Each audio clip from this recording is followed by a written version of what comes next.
राष्ट्रीय स्वयं सेवक संघ भारत के एक वो हिंदू कौम परस्त तंजीम, ये तंजीम हिंदुत्व के नजरिए पर कायम है, जिसका मकसद भारत को एक हिंदू कौम के तौर पर पेश करना। भारतीय जनता पार्टी यानी बीजेपी को भी आरएसएस की नजरियाती शाख समझा जाता है। मोदी का ताल्लुक भी नौजवानी से आरएसएस के साथ आ रहा है। नरेंद्र मोदी उस वक्त गुजरात के पुचर ऑफ गुजरात का टाइटल उधर से। आज हम बात करेंगे आरएसएस की, यानी कि राष्ट्रीय स्वयं सेवक संघ भारत के एक वो हिंदू कौम परस्त तंजीम जिसकी बुनियाद सन 1925 में केशव बलिराम हेडवार ने नागपुर में रखी। ये तंजीम हिंदुत्व के नजरिए पर कायम है, जिसका मकसद भारत को एक हिंदू कौम के तौर पर पेश करना है। आरएसएस खुद को सकाफती और समाजी तंजीम कहती है, लेकिन नाकदीन का कहना है कि ये तंजीम भारत में मजहबी इंतहा पसंदी और अकलियतों के खिलाफ नफरत को फरोग दे रही है। भारतीय जनता पार्टी यानी बीजेपी को भी आरएसएस की नजरियाती शाख समझा जाता है और मौजूदा भारतीय वजीर आजम नरेंद्र मोदी का ताल्लुक भी नौजवानी से आरएसएस के साथ आ रहा है। मोदी ने बतौर प्रचारक आरएसएस में एक काम किया और बाद में सियासत में कदम रखा।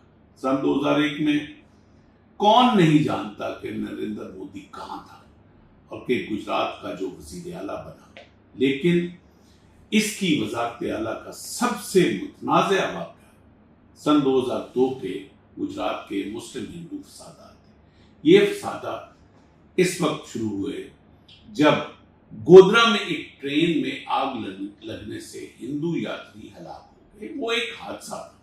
इस वाक़े के बाद गुजरात भर में खौफनाक फसादात फूट पड़े। मुसलमान आबादी को बड़े पैमाने पर निशाना बनाया गया।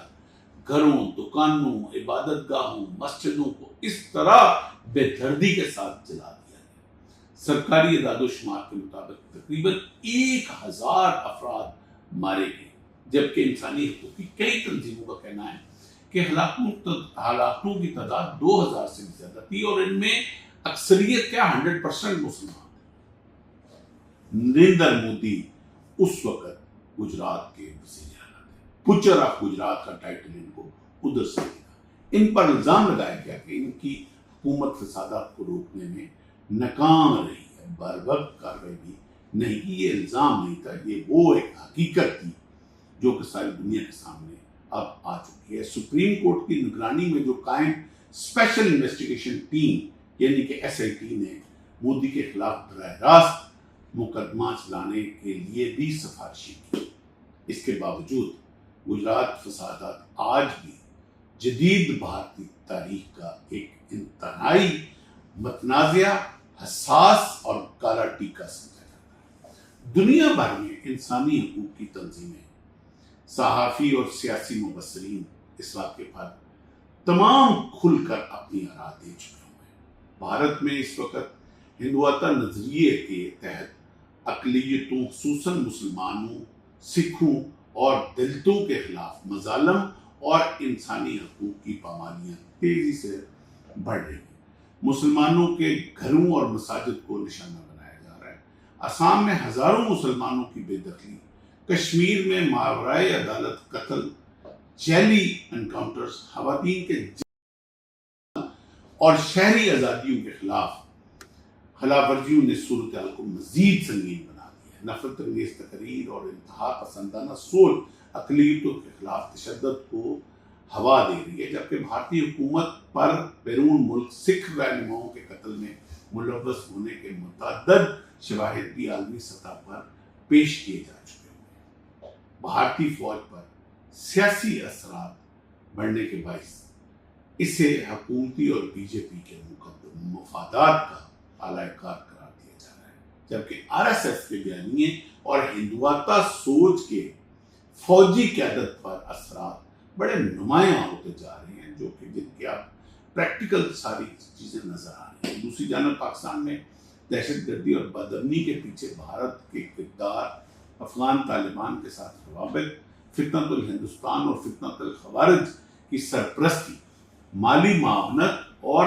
اسرائیلی ٹیکنالوجی اور انٹیلیجنس تعاون خطے کی امن کے لیے خطرہ بن چکا۔ بلوچستان میں بدامنی کی حمایت اور پاکستان مخالف سرگرمیاں بھی اسی سلسلے کی کڑی ہیں۔ یہ سارے آپس میں کنیکٹڈ ہیں۔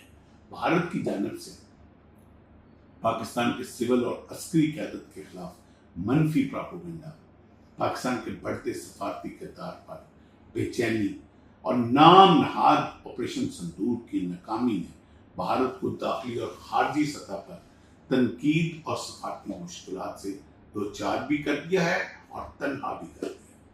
بھارتی حکومت اور میڈیا پر پاکستان کی سیاسی اور عسکری قیادت اس قدر سحر اور جنون سوار ہے کہ وہ آپریشن سندور کی ناکامی پر پردہ ڈالنے کے لیے مسلسل نیگیٹو پروپیگنڈے اور ہرزہ سرائی کا سہارا